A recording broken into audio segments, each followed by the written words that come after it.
Hi there. So glad to have you for another edition of Jamaica Magazine. Welcome. I'm Adrian Atkinson. In today's show, Jamaica is meeting its economic targets, as we'll see when we examine the key growth indicators, plus engaging the diplomatic corps for mutual development. Sit back and relax with these and more informative features coming up in the half hour.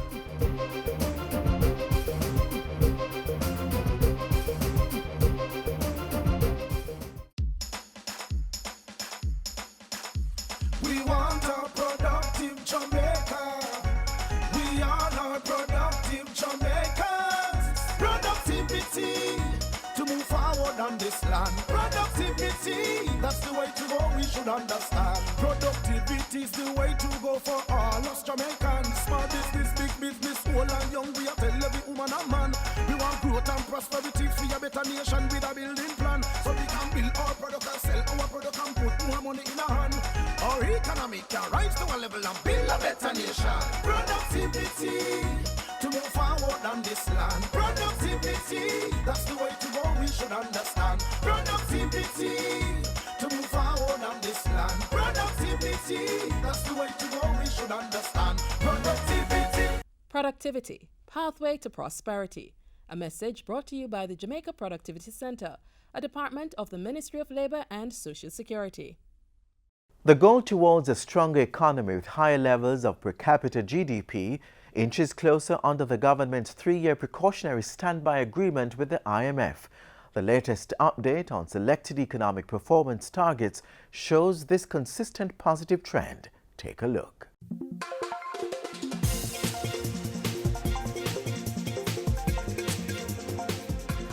Jamaica continues to be on a steady economic growth path, achieving stringent targets set under the precautionary standby agreement with the International Monetary Fund, the IMF. The fiscal performance is outperforming and remains positive. Monetary performance in terms of the net international reserves and the non-borrowed reserves also is positive. Inflation is within range. The structural benchmarks have been met under the program. October to December 2016 represents the first IMF semi-annual review period under the new precautionary standby agreement. Co-chair of the Economic Program Oversight Committee, EPOC, Keith Duncan, says the numbers are looking good.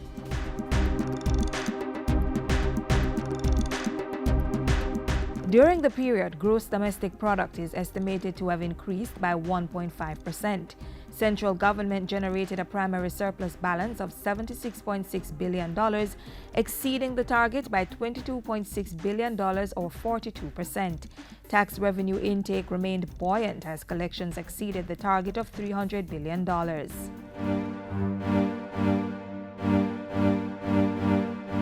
At the end of December 2016, non-borrowed reserves remained strong at nearly $1.7 million, exceeding the target of $1.4 million. The calendar year inflation rate of 1.7% was within the projected range. Based on those and other economic markers, EPOC says Jamaica met all quantitative performance criteria and structural benchmarks for that first IMF review period.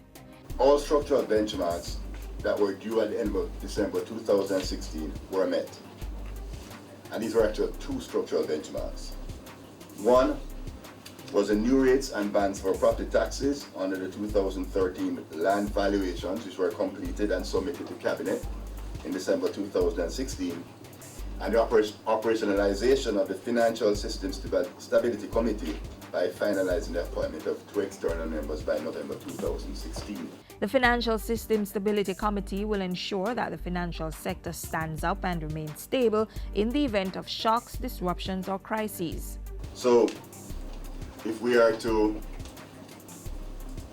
sum this up in terms of our targets, the members of the Economic Program Oversight Committee are very comfortable that Jamaica has met its quantitative performance criteria targets, the structural benchmarks of the program for the first review period ending December 2016. We are quite confident and hopeful that we will continue to build on this solid platform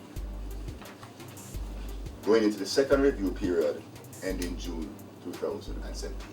Leading up to that, the country will have to issue a consultation paper for a resolution framework for systematically important financial institutions in the event of failure and establish a financial inclusion council by March 31.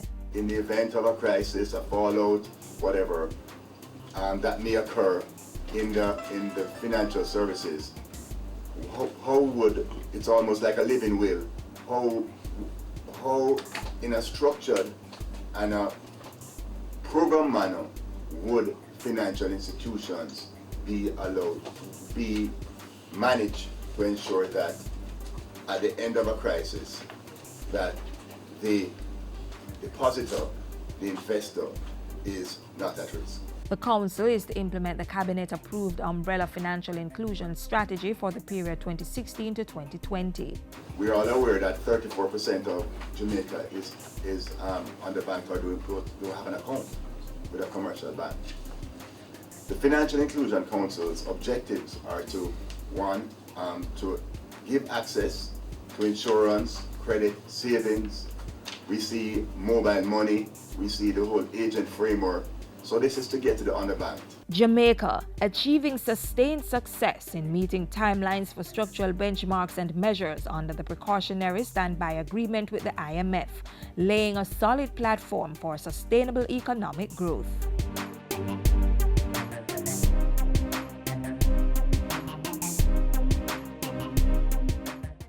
Informing, educating, entertaining. That's what we do. Keep watching Jamaica Magazine.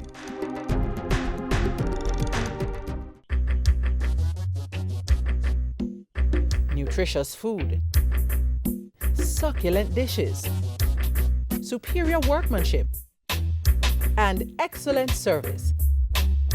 Jamaica is on the go. Let's grow what we eat and eat what we grow. Let's harness the indomitable spirit of our most valued resource, our people. Let's support our local businesses. After all, buying Jamaican means building Jamaica.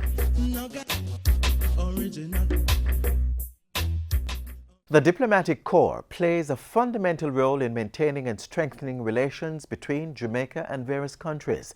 Government recently engaged this group through the observance of Diplomatic Week, which provided opportunities for mutual dialogue and exchange. Here's more.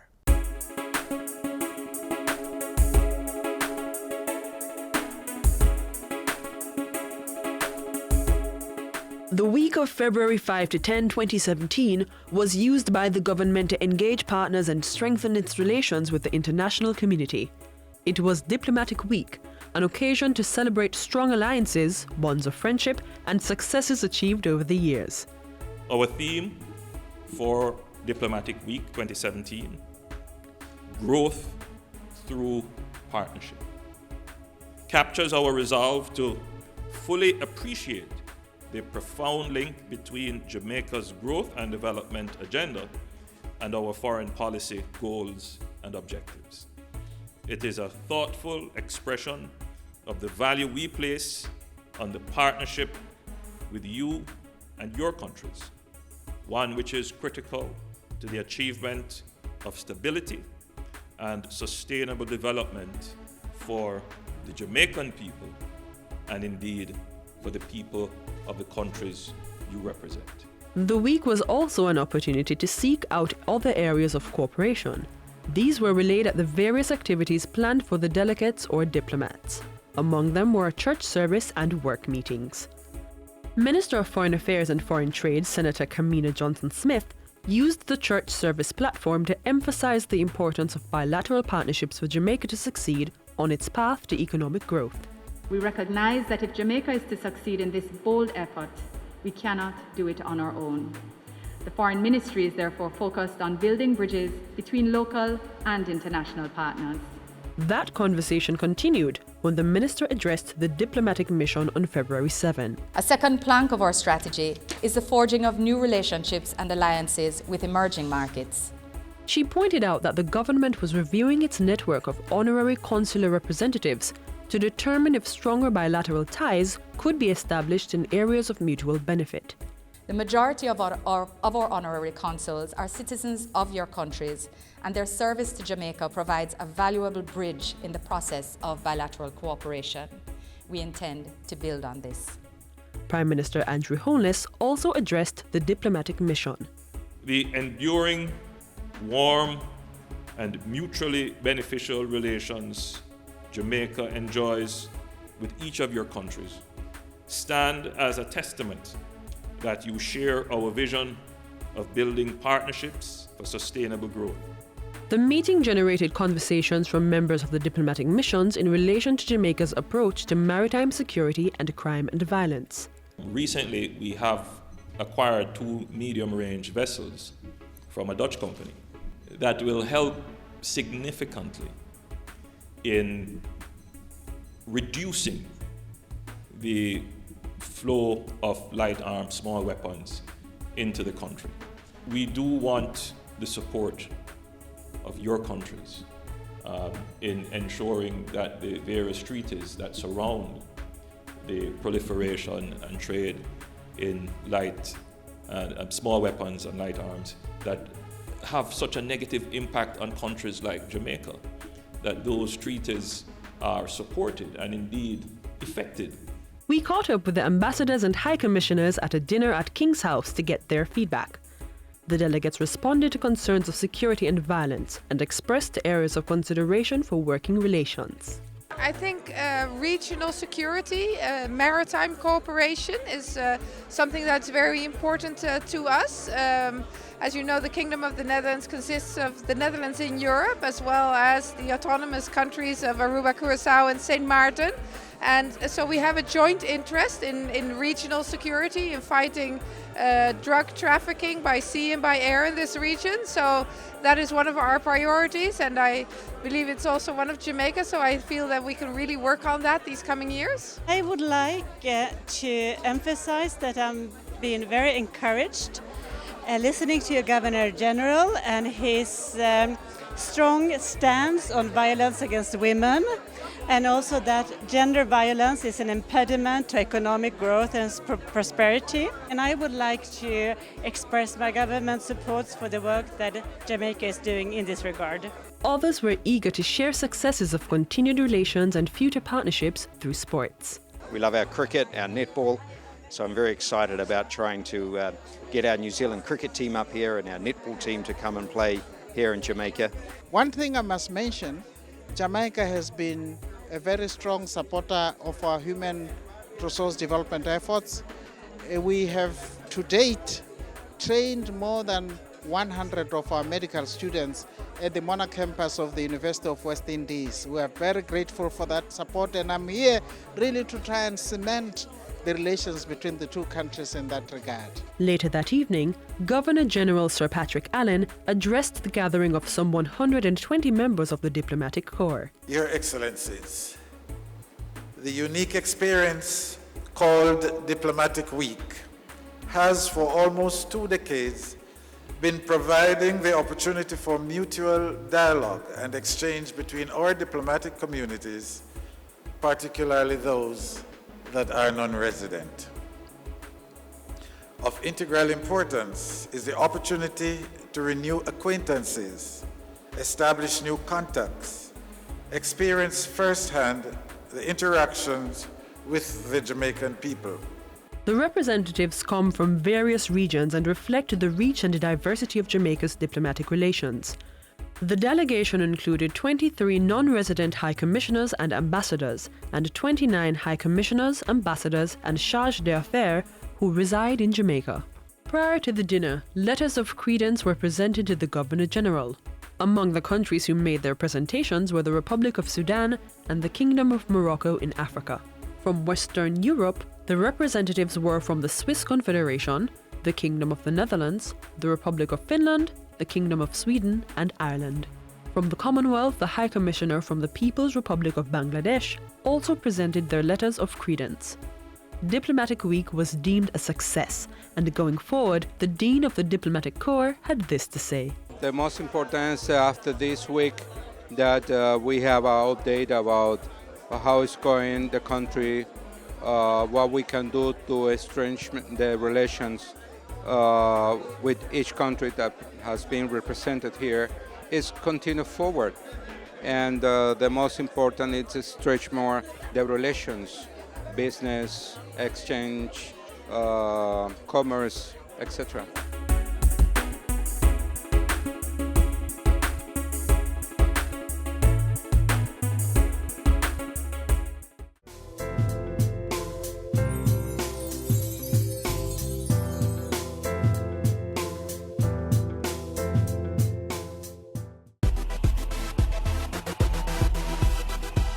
Motorists, know your rights as road users. If you're stopped by the police in a road check, the police have the right to ask for your driver's license and vehicle documents. If you don't have the documents on you, you can ask for 5 days to provide them at a convenient police station. If you don't have vehicle insurance, you can be prosecuted and face the court. If you fail to renew the registration license, the police are entitled to seize your vehicle. If the police wish to search your vehicle, they should tell you the reasonable grounds for wanting the search. If you are given a ticket, sign it only if you plan to pay the fine and not contest the charge in court. And please be reminded, children under 18 years must wear a seatbelt, even if they are seated in the back. Know your rights. Knowledge of the traffic road code makes it easier to work with the police as they do their job to make the roads safer for you and everyone else. I say be careful what you teach your little children. Make sure I know something to hurt them. Mind what you're saying to my sister. She could be the next prime minister. Children in Jamaica constitute anyone who is under the age of 18 years. And so once you have a child who is under your care and supervision, we encourage you at the Office of the Children's Advocate to always know where your children are. It doesn't mean that you have to be there with them, but you certainly know who they're with, where they're going, and the purpose for being there. This is a key component in helping to establish some rules in terms of some ground rules and helping to guide your children towards responsible and sensible choices, and also assisting you if something were to go wrong to know what is the first point of contact to assist your child. While you're not to look at everybody as a potential suspect, that you need to be very wary of adults, whether they're in positions of authority or not, that seek to want to have a very close relationship with your child. Somebody who wants to invite your child on an outing and it's just that adult and your child alone. Somebody who wants to take your child to a very special event to reward the child, perhaps for some performance that the child would have done in an extracurricular activity or for academic excellence. We encourage you to look at these situations very carefully and to determine whether or not it's an appropriate meeting or outing that this person is propositioning for your child. If you're enrolling your child in a daycare, ensure that you know something about the track record of that daycare. Ensure that the daycare has what we call an open door policy, which allows you to go in, see what's happening, observe how the workers there interact with the children, and know some of the ground rules that guide these interactions. If they're going on outings, whether it be school trips or otherwise, ensure that at some point, even if you can't go to all, you do attend some of them, so you get yourself integrated into the system and the culture of the school. For these tips, and of course any other information that deals with children, that is anyone under 18 years, please feel free to contact the Office of the Children's Advocate. We're at 72 Harbour Street, downtown Kingston, and our numbers are 948-1134, or website www.oca.gov.jm. Watch what you teach your little children. Make sure I know something to hurt them. Mind what you saying to my sister, cause she could be the next prime minister.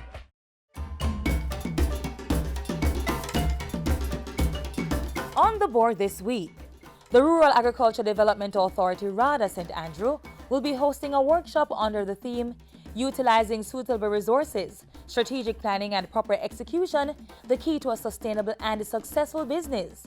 The workshop will be on Tuesday, February 28 at the Michael Manley Foundation, 1A Hope Boulevard, Kingston 6, starting at 10 a.m. RADA Home Economics Group members and RADA Farmers Group are invited. There will be speakers from the University of the West Indies, University of Technology, Ministry of Health, and the Registrar of Companies. The St. Catherine High School will be hosting its 6th annual health fair on Friday, March 10, 2017 from 9 a.m. to 5:30 p.m. Adults and children within the school and the surrounding communities come out for valuable health information and medical services. Admission is free. Come get blood sugar checks, blood pressure checks, HIV tests, doctor's checkup, and much more. And in the evening, there will be a grand gospel concert. For booth space and further information, email St. Catherine High Health Fair 2016 at gmail.com. Visit St. Catherine High School Health Fair on Facebook or call Jermaine Johnson at 456-7923.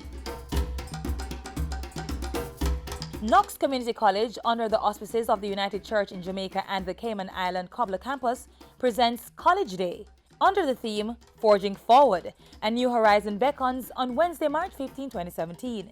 Gates open at 9 a.m. Activities include displays, lectures on health and entrepreneurship, competitions, simulations, games, and much more. The Norman Manley Law School Students Association will be having their exposition and lecture in March, celebrating the life of the Right Excellent Norman Washington Manley at the Norman Manley Law School, University of the West Indies, Mona campus. The exposition will be held on Wednesday, March 29, and the lecture on Thursday, March 30, under the theme Sports and the Law, Implications for the Economic Landscape of Jamaica. The University of Technology Jamaica will host its one-day Festival of the Arts at its Papine campus on Thursday, April 6, under the theme Raise It, Unleashing the Transformative Power of the Art. The festival will start with an art exhibition at 10 a.m., followed by a 2-hour panel discussion and workshop on careers in the arts at 11 a.m. Also, debate on the relevance of a mandatory arts and culture syllabus at the primary and secondary education levels will take place at 3 p.m. and a cultural showcase at 6 p.m. And that's all for our community notices today. Send us your events for broadcast on the JIS Community Notice Board. Call 922-868-022 or send an email to cbishop@jis.gov.jm.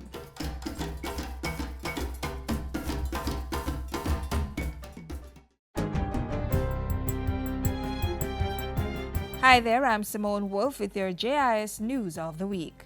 The Bank of Jamaica and Planning Institute of Jamaica both reported this week that the Jamaican economy recorded its 8th consecutive quarter of growth in the period ending December 2016. With GDP growing at 1 to 2% in the December quarter. We estimate growth for the fiscal year 16-17 in the range of 1 to 2% GDP, particularly towards the upper end, which would be the highest level of growth annual in over 9 years. That's a fiscal year. Our strategic focus, that's our outlook for the longer term, is also positive. Meanwhile, the central bank's Governor Brian Winter told reporters that the country's reserves were strong enough that there was no immediate need to draw down from the $430 million already available through its agreement with the IMF. The reserve levels are ample, such that we have the means to resist, to manage through, I would say, ordinary shocks. But we want to have this precautionary line available so that the program is, if you like, you could look at it as insured against large shocks. A team from the IMF is currently in the island conducting the review for the October to December 2016 period. Prime Minister Andrew Holness has broken ground for a $131.9 million wastewater treatment facility to serve several communities in West Central St. Andrew. The new system will replace the existing 40-year-old wastewater treatment plant. We have gone through several iterations of repairs. But as the community grows and the demands placed on the plant increases, we would see several occasions where the plant failed. At the end of this project, you are not going to see a building. What you're going to see is no sewage running past your doorstep anymore. At another function in the week, Prime Minister Andrew Holness sought to assure public sector stakeholders that government would work to amicably resolve any issues they may have with proposed pension scheme reforms. And so the posture of the government will be to work towards resolution and not antagonism. When we're talking about the quality life in the future for our people who have worked very hard and ready to retire, it shouldn't be on the basis of antagonism and contention. There must be a cooperative posture to reach solutions for sustainability. Minister without portfolio in the Ministry of Economic Growth and Job Creation, Dr. Horace Chang, toured dredging works taking place in the Kingston Harbour this week and reported that the project was progressing well. He also revealed that there had been an increase in productivity at the port since Kingston Freeport Terminal Limited took over operations of the Kingston Container Terminal last July. And they're rising on a steady slope upwards. When the work is complete, we will see a significant increase. And that means not only increase in labor force here that he has indicated that's taking place since the divestment, but there will be increased business activity around the entire terminal area. Health Minister Dr. Christopher Tufton this week reported that his ministry was implementing a three-pronged strategy to address the contamination at the Cornwall Regional Hospital caused by toxic fumes emanating from an old central air conditioning system in sections of the institution. While some departments are being relocated and a strong communication program is being implemented, a team of engineers, environmental specialists, and contractors are mapping the cleanup and rehabilitation of the hospital. They are assessing the extent of the contamination, and they will conclude more definitively, and I'm expecting a report next week on what the scheduling of how they will remove the contaminated parts of this system and the time period for replacement. We anticipate that that may take months, not weeks, and it will cost a fair bit of resources. Persons without necessary qualifications but who have job experience and vocational skills will be able to access higher education after this week's launch of the National Qualifications Framework, the NQFJ. Whether or not those employed persons have absolutely no skills, because you're talking about they have been in jobs for 15, 20, 30 years.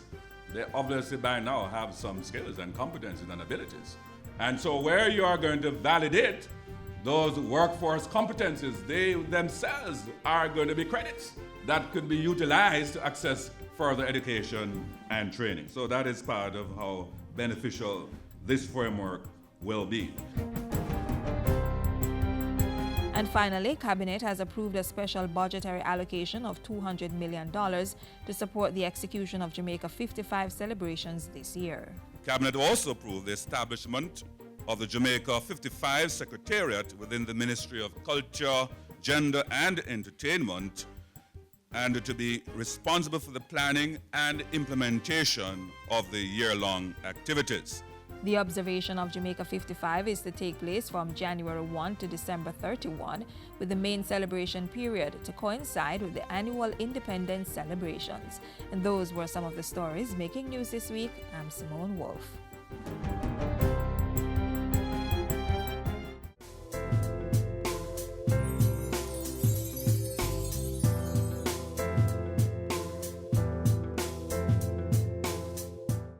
And that brings us to the end of today's edition of Jamaica Magazine. Join us again tomorrow. Until then, you can click online at jis.gov.jm and our YouTube channel to get the latest government information. Also, follow us on Twitter and Facebook and download our app from the Google Play Store and stay informed. I am Adrian Atkinson, reminding you to take care of your health and make every day a productive one. This has been a production of the Jamaica Information Service, the voice of Jamaica.